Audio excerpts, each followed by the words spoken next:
En esta ocasión vamos a hablar sobre un instrumento icónico en la historia de la astronomía de México, que de hecho marcó todo un hito en el origen de la astronomía moderna en este país.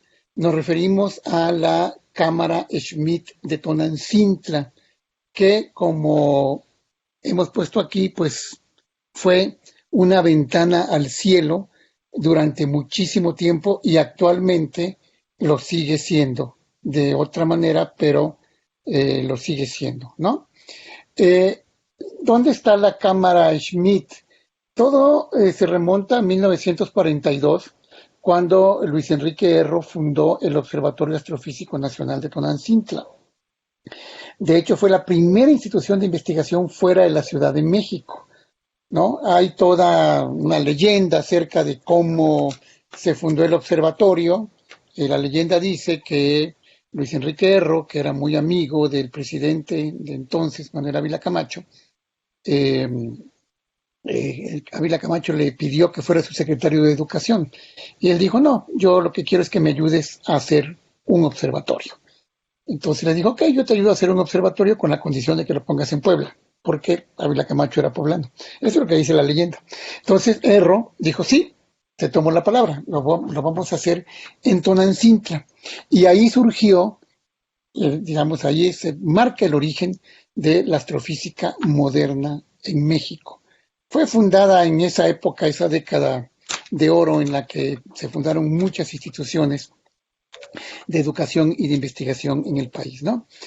Luego, en 1971, nada más para poner en contexto, el OANTON, el Observatorio Astrofísico Nacional de Tonantzintla, se convirtió en el INAOE, en el Instituto Nacional de Astrofísica, Óptica y Electrónica. Ese fue fundado en 1971 por Guillermo Haro, alumno, estudiante de Luis Enrique Erro. El INAOE es uno de los 27 centros CONACYT, es una institución federal.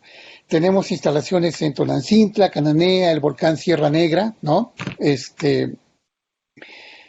Uno de los instrumentos más importantes de la astronomía del mundo ahora es el gran telescopio milimétrico, que está precisamente en la selva, en la Sierra Negra, junto con otra gran instalación que es el Observatorio Hawk de rayos cósmicos. En Cananea tenemos un telescopio óptico de 2 metros de diámetro, que junto con el de San Pedro Mártir, pues son los más grandes de México, ¿no? En lo que se refiere a la astronomía óptica. El INAOE fue formado para realizar investigación científica básica de excelencia, formación de recursos humanos de alto nivel, coadyuvar a la solución de los problemas nacionales, haciendo investigación, desarrollo tecnológico de frontera y difusión y divulgación de la ciencia, ¿no? Tenemos varias áreas de trabajo: astrofísica, óptica electrónica, ciencias computacionales, ciencia y tecnología del espacio ahora y ciencia y tecnología biomédicas, que estas son disciplinas transversales y multidisciplinarias. Y todo se debe, lo de ahora y lo de entonces, a estos dos personajes. El de aquí, a mi izquierda, es Luis Enrique Erro, uno de los grandes hombres del siglo XX. Luis Enrique Erro trabajó mucho en la autonomía universitaria, es el fundador de los fundadores, el fundador del Instituto Politécnico Nacional y, como decía anteriormente, es el fundador del Observatorio Astrofísico Nacional de Tonantzintla. Un gran, gran personaje, Luis Enrique Erro. Y este señor de lentes es Guillermo Haro Barraza, el mejor y más grande discípulo de Luis Enrique Erro. Guillermo Haro trabajó con Luis Enrique Erro de la mano en los trabajos del Observatorio Astrofísico Nacional de Tonantzintla, y de hecho él, junto con sus colaboradores, es el que explotó al máximo los trabajos de la famosa cámara Schmidt. Esto podríamos decir que es la semilla, el origen de lo que ahora somos como INAOE. Este instrumento que en su momento fue de los instrumentos más importantes de la astronomía del mundo y que puso a Tonantzintla en el horizonte de la frontera de la astronomía, ¿no? mundial, ¿no?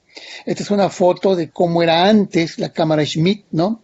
Y dónde estaba ubicada antes. Esta era la cúpula y esta era el tubo donde está puesto el telescopio. Ahorita vamos a platicar un poco de lo que es una cámara Schmidt. Actualmente, pues, es más moderna. Estas son las instalaciones en el INAOE y esta es la cámara Schmidt, como se ve ahora, ¿no? ¿Qué es una cámara Schmidt? Pues una cámara Schmidt es un telescopio que permite tomar imágenes de gran campo, o sea, que permite tomar fotos del cielo muy, pero muy, muy grandotas, ¿no? En el caso de la cámara Schmidt, este es un telescopio que tiene un diámetro de 77 centímetros más o menos, y tiene una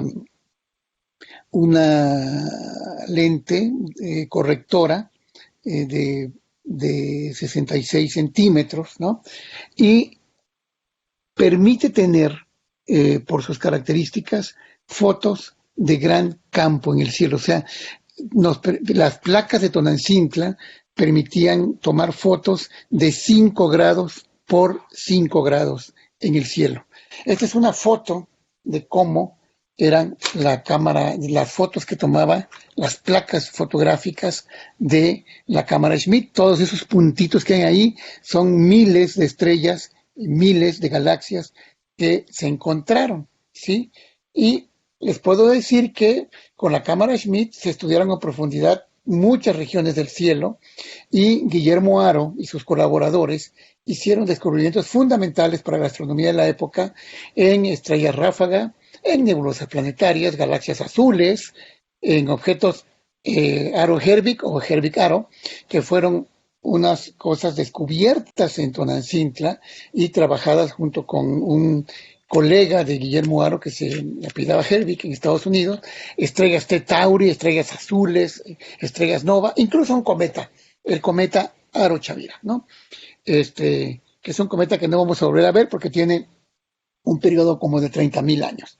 Entonces, el nombre de Tonantzintla se puso en la frontera del conocimiento y en catálogos internacionales él no apareció, ¿no? Era una referencia obligada por todos los especialistas, ¿no? Que tuvieron reconocimiento internacional, ¿no? Como les decía, las placas de vidrio son unas placas muy grandotas, eran unas placas Kodak Eastman de 20 por 20 centímetros, ¿no? Y cubría un campo gigantesco, 5 grados por 5 grados de arco. Es equivalente a que si cada lado de estas placas midieran 10 lunas llenas, para que se den una idea del tamaño de las fotos que tomaba la cámara Schmidt, ¿no? Se tiene un gran acervo, un acervo de más de 15,000 placas astronómicas, en donde hay todo un tesoro. Por cierto, ese trabajo se está haciendo actualmente un trabajo de digitalización de todas las placas de Tonantzintla para poder estudiarlas con las técnicas modernas de procesamiento de imágenes en computadoras. Estamos ya en las etapas finales de este proceso de digitalización de las 15,000 placas para tenerlas en un acervo, digamos, en computadora y poder estudiar ahí todas las observaciones que se hicieron de 1944 a 1994, digamos, unos 50 años, ¿no? Con una cantidad increíble de datos astronómicos. Por cierto, ahora ya no usamos placas fotográficas para observar, porque seguimos usando la cámara Schmidt, pero en otro contexto ya que les voy a platicar más al rato. Y para eso ya usamos modernos CCDs. Ya las placas fotográficas están obsoletas, ahora usamos estos dispositivos acoplados de carga, CCD en inglés, que toman imágenes también de muy, muy buena calidad, ¿no? Entonces, hay muchísimas placas, como les digo, que hay en dos tipos, ¿no? Imagen directa que se llama, o sea, las fotografías del cielo, ¿no? Que se llaman, que se toman con una técnica que se llama de fotometría, y hay también muchas placas espectroscópicas. En su momento a la cámara Schmidt se le adaptó un llamado prisma objetivo, una especie de espectrógrafo, para tomar espectros de estas placas de objetos del cielo, ¿no? Hay muchísimas placas también espectroscópicas, la mayor parte son fotográficas. Y luego hay una cosa muy interesante, que entre las 10.000 placas de imagen directa, hay unas que fueron hechas con una técnica muy especial, inventada por Guillermo Haro, que era observar en una sola placa con varios filtros. O sea, las técnicas de la fotometría lo que hacen es usar filtros a distintas longitudes de onda. Por ejemplo, en lo que se llama la parte azul, la parte visual, la parte roja. Y eso da idea de cómo están las condiciones físicas de los objetos celestes, porque los objetos celestes emiten esencialmente, dependiendo de su temperatura, más en el azul, más en el amarillo, más en el rojo, ¿no? Entonces, con usando estos diferentes filtros, se da una idea de las características de temperatura de estos objetos, y de ahí se pueden hacer inferencias sobre la gravedad, el tamaño, etcétera, todo lo que uno quiera, ¿no? Es una técnica creada por Guillermo Haro, que después fue replicada a nivel del mundo. Aquí pueden ver una foto con un color, otra con otro color, otra con otro color, y aunque les parezca increíble, de estas placas se puede sacar muchísima información. Si es más brillante en el azul, pues a lo mejor es una estrella joven. Si es más brillante en el amarillo, pues a lo mejor es una estrella como el Sol, etcétera, ¿no? Así se van haciendo estas inferencias fotométricas, que se llaman, ¿no? Para detectar las condiciones físicas de los objetos celestes. Estos son unos espectros, son unos espectritos que lo que hacen es separar la luz que viene de los objetos celestes en todo un intervalo de longitudes de onda, ¿sí? Que van del azul hasta el rojo. Estamos hablando de la parte visible. En cada uno de estos espectros hay trazas de elementos químicos. Hay trazas de hidrógeno, de helio, de litio, etcétera. Y estudiando estos espectros se pueden sacar muchas conclusiones acerca de las condiciones físicas también, de densidad, temperatura, ¿no? De las nebulosas, de las estrellas, de las galaxias, etcétera, ¿no? Entonces, es una cosa muy interesante lo que se hizo con esta cámara Schmidt. Como les decía,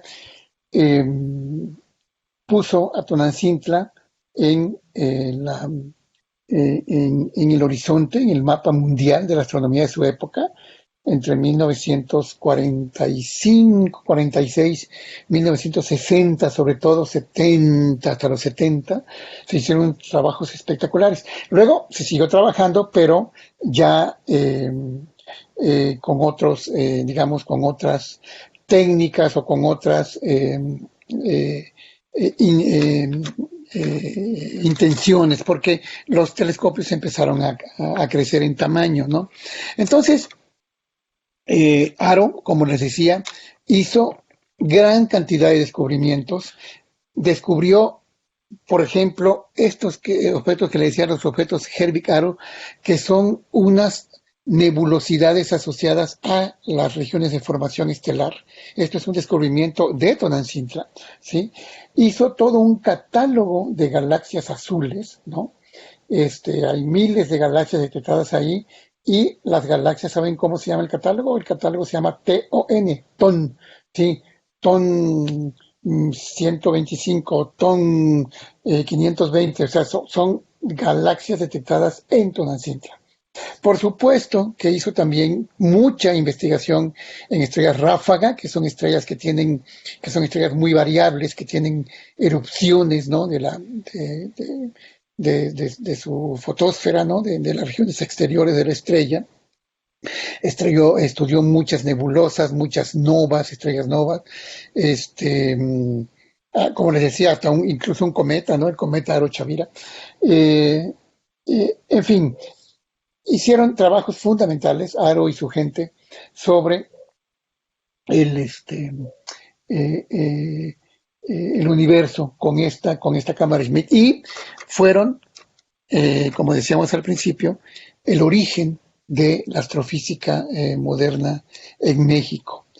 La cámara Schmidt, por condiciones de luminosidad y ya de Cholula y de Puebla, pues dejó de ser operativa para este tipo de trabajos, para este tipo de observaciones durante algún tiempo, desde el 95, ¿no?